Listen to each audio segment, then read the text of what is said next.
الحمد لله نحمده ونستعينه ونستغفره ونؤمن به ونتوكل عليه ونعوذ بالله من شرور أنفسنا ومن سيئات أعمالنا من يهده الله فلا مضل له ومن يضلله فلا هادي له ونشهد أن لا إله إلا الله وحده لا شريك له ولا نظير له ولا مثل له ولا مثال له ولا جد له ولا ند له ولا جدال له ونشهد أن سيدنا ومولانا محمدا عبده ورسوله أما بعد فأعوذ بالله من الشيطان الرجيم بسم الله الرحمن الرحيم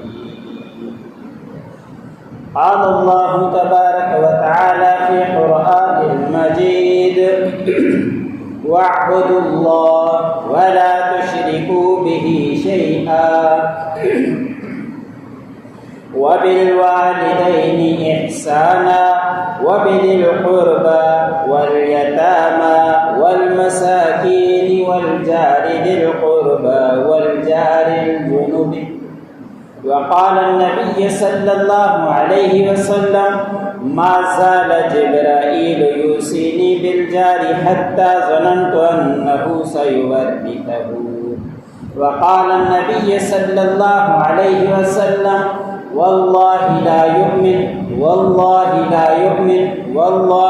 يؤمن قال الذي لا يأمن جاره بوائقه أو كما قال النبي صلى الله عليه وسلم صدق الله العظيم صدق رسوله النبي الكريم ومن الشاهدين والشاكرين والحمد لله رب العالمين